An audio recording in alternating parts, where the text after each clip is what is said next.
Welcome to the deep dive. Today we're turning our focus to Cyprus, that island nation down in the eastern Mediterranean, just south of Turkey. Right, and it's got so much more than just beaches, though the beaches are fantastic. Exactly. Think ancient ruins, dramatic mountains, and, sunshine pretty much all year round. It's a spot for relaxing, sure, but also for some serious exploring. Absolutely, and the history there, it's incredibly rich. You've got Greek, Turkish, British influences all layering up. It creates this really unique cultural mix. It really does. A story you can almost feel in the air. Yeah. And we should probably mention the divisions since 74. Yeah, that's definitely part of the modern story. The Greek Cypriot South and the Turkish Cypriot North. Right. It's important context. But our mission today is really to dig into our sources and explore some of the most beautiful and fascinating places Cyprus has to offer. Sound good? Let's do it. Where should we start? Maybe Larnaca? Larnaca sounds perfect. It's on the southeastern shores. Now, our sources say it has, get this, 10,000 years of history. Yeah, it's pretty staggering. That's a huge timeline. What makes it stand out, archaeologically speaking, in that ancient world? What's really key about Larnaca is that people have lived there continuously, right back to the Neolithic times. Wow. The site of ancient Kidmishn, which is now part of modern Larnaca, was a major port for the Mycenaeans, then the Phoenicians. Okay. And you can still see remnants, like the Temple of Astarte. It's a direct link to those ancient powers, showing how important Larnaca was as a trade hub for, millennia. You feel that history in the Old Town. Yeah, you mentioned the Old Town. Our sources talk about this mix, this blend of ancient charm and modern energy. St. Lazarus Church, a medieval fort. How do those fit together? Right, so St. Lazarus Church is 9th century, incredibly important. Legend says it's the final resting place of Lazarus, from the Bible. Oh, right. So that highlights the early Christian heritage. Yeah. Then the medieval fort, that tells a different story about its strategic importance, the different rulers, Lusians, Ottomans. Walking between them is like stepping through different centuries. Yeah. Right there in a small area. And then there's that classic Mediterranean vibe, right? The palm trees along the seafront, cafes, tavernas, a busy marina. Exactly. One source mentioned a sunset cruise. What does that add?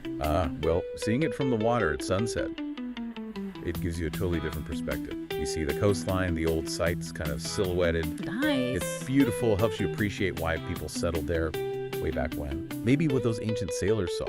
Makes sense. Okay, so from Larnaca, maybe move along the coast to Limassol. Yeah, Limassol is a good next step. Southern coast is the second biggest city. And our sources say it's got more energy, a vibrant mix of beaches, history, cosmopolitan feel. What gives it that buzz? I think it's because Limassol is such a major port and business center. It's always drawn a diverse crowd. Okay. Definitely has its own charming old town, around the old fishing harbor, and a medieval castle too.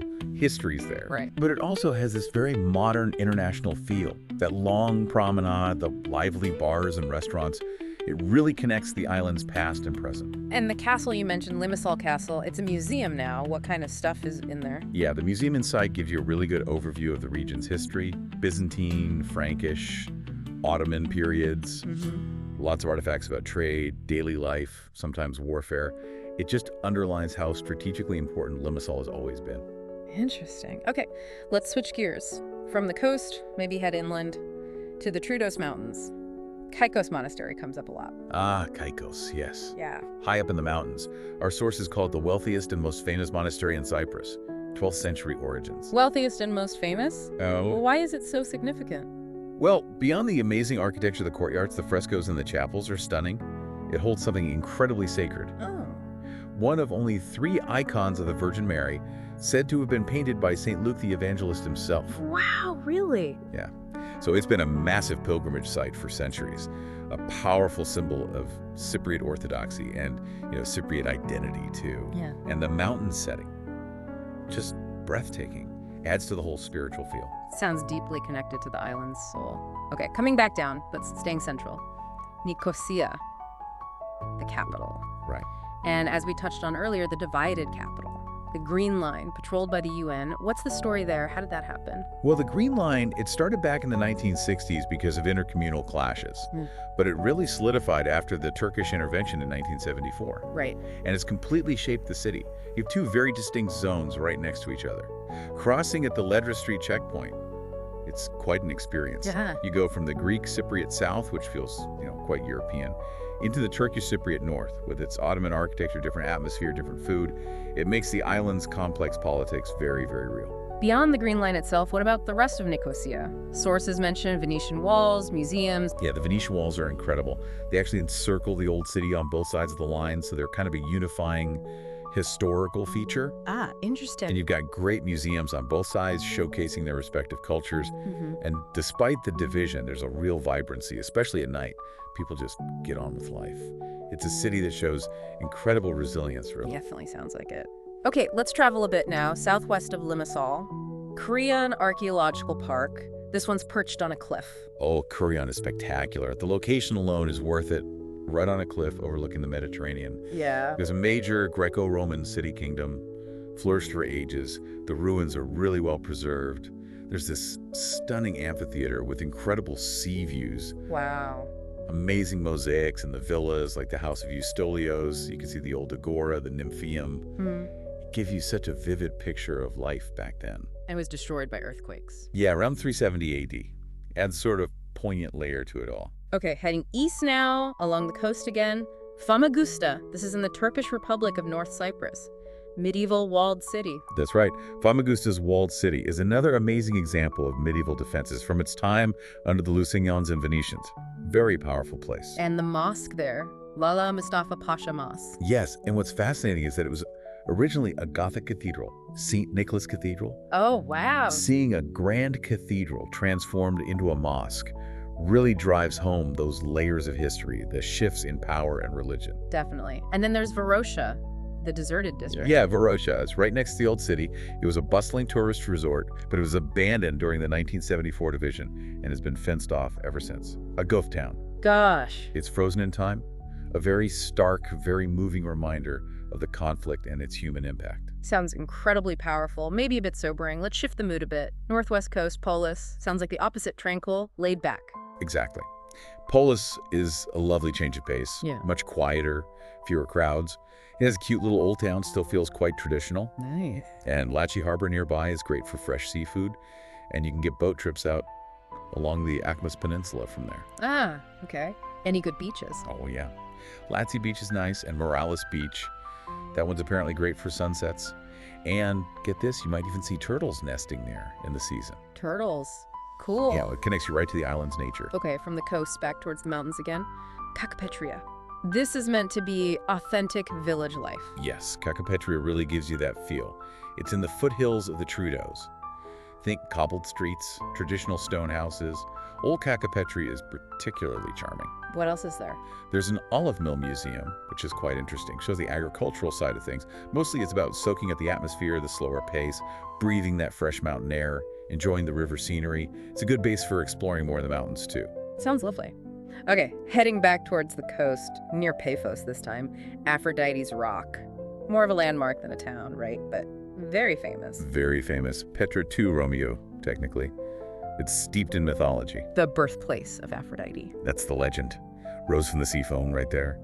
The sea stack itself is pretty dramatic. The coastline is rugged. It's a beautiful spot. Myth or no myth? Do people swim there? Oh, yeah. Swimming around the rock is supposed to bring good luck and love, apparently. It's a popular photo stop for sure. Huh, maybe worth a try. Okay, from myths to crafts. Lefkara. Picturesque village, southern foothills of Trudeaus, known as the White Hills. Yeah, because of the local limestone, I think. Lefkara is gorgeous. Narrow streets, balconies overflowing with flowers. Sounds idyllic. It really is. And it's famous for two things, mainly. Lace making, Lefkaritica lace. It's intricate stuff, UNESCO recognized even. Wow. And silverwork. And also olive oil. There's a place mentioned, Terra Oliva Farm, where you can apparently see organic olive groves, do tours, tasting. Oh, nice. Like, see the whole process. Seems like it. Connects you right to the local traditions in the land. One source even mentioned a local guy, Jacob, working there. A personal touch. Yeah. Okay, and nearby Lefkara, there's Querequoisia, UNESCO site again, but this one's Neolithic, 7th millennium BC. Yeah, Querequoisia takes you way, way back. It's incredibly important. One of the best preserved Neolithic settlements in the whole Eastern Mediterranean. What do we learn from it? You see these circular houses, evidence of a really organized society from like 9,000 years ago. It gives us crucial clues about how early humans lived in this part of the world. long before places like Corian even existed. Incredible depth of history. Okay, let's jump to the southeastern tip now. Cape Greco National Park. Sounds like one for nature lovers. Dramatic coastline. Definitely. Cape Greco is stunning. Think sea caves, natural rock bridges like the Crow's Arch, and that famous blue lagoon with unbelievably turquoise water. Great for hiking, cycling. The views are amazing. Any specific spots? Well, Connos Bay is a beautiful sandy beach tucked away there. There's a main Cape Greco loop trail too, about 10, 11 kilometers. Okay. Just be aware there isn't much shade out on the Cape, so definitely bring water, sunscreen, hats, all that. It's easy to get to from Aya and Napa, though. Good tip. All right, moving inland again, right to the heart of Cyprus. Troodos National Forest Park. Huge area, really. Massive, over 9,000 hectares. It really dominates the center of the island. It's the green lung of Cyprus. What's the experience like up there? Depends on the season. Yeah. In winter, you can actually ski near Mount Olympus. That's the highest peak. Skiing in Cyprus. Yeah.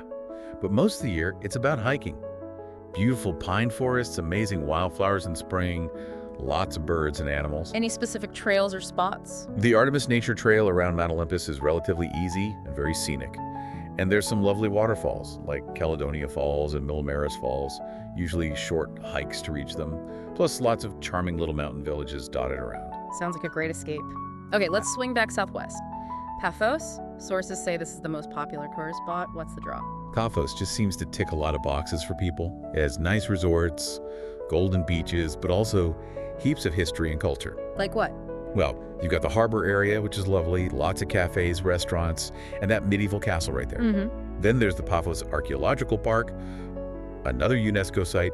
It's huge, famous for its Roman villas with simply incredible mosaics. They're stunningly preserved. Mosaics, okay. Yeah, and a small amphitheater too.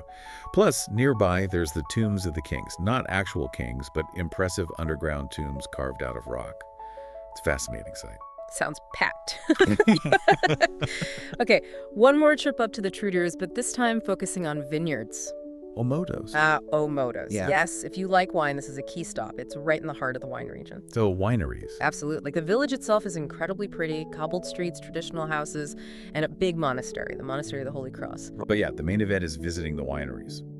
Linos Winery gets a mention for idyllic views. Lion Spirit Winery for having a good variety. You can taste the local Cypriot grape varieties, learn about the winemaking traditions. It's a lovely experience. Sounds very pleasant. Okay, last one. Akamis Peninsula, northwest coast. Our sources seem to really rate this place protected, untouched. Yeah, Akamis seems to be a real favorite for people who love nature and want to get away from development. It's a protected area, so it's largely unspoiled. What kind of landscape? Rugged coastline, dramatic, gorgeous. Avakis Gorge is supposed to be amazing for hiking, though challenging in parts. Okay. Secluded bays, like Lara Bay, which is a really important nesting site for loggerhead turtles. Oh, back to the turtles. Exactly. And another blue lagoon, famous for its clear, pristine waters, perfect for swimming and snorkeling. How do you get around there? Because it's rugged and protected, you often need a 4x4 vehicle to explore properly inland. Or many people take boat tours from Paphos or Polis to see the coastline and swim in places like the Blue Lagoon. It's about experiencing Cyprus's wilder side. Wow. Akama sounds incredible. What a range of places Cyprus packs in. Before we wrap up, any quick practical tips from the sources for anyone listening who's now planning a trip? Yeah, a few useful things came up. Best time to go, probably spring and fall, the shoulder seasons. Weather's lovely, fewer crowds than peak summer. Good to know. Getting around. Renting a car gives the most freedom, definitely. Just remember, they drive on the left, like the UK. Ah, right. British influence there. Exactly. And usually rental cars can't be taken across the border between the south and the north, so plan accordingly. Public buses, like intercity buses, do connect the main towns, though. Which? Greek in the south, Turkish in the north. But English is very widely spoken, especially in tourist areas, so communication usually isn't an issue. Power plugs. Always forget that one. Type G, the 3-pin British style plug. So bring an adapter if you need one. Perfect, thanks. So that's our deep dive into Cyprus, based on what our sources told us. It really is this incredible mix, isn't it? Ancient history, vibrant living culture, stunning nature. Absolutely. That blend of Greek, Turkish, British elements overlaid onto this ancient Mediterranean island. It makes it unique. It really does. And thinking about everything we've discussed, the beauty, the history, but also that ongoing division, it makes you wonder, doesn't it? Now, how does a place hold all these different layers, sometimes conflicting ones, and still offer such a rich and somehow unified experience. What does that resilience, that coexistence, tell us about the spirit of Cyprus and its people? That's a really interesting question to ponder, something to definitely keep in mind.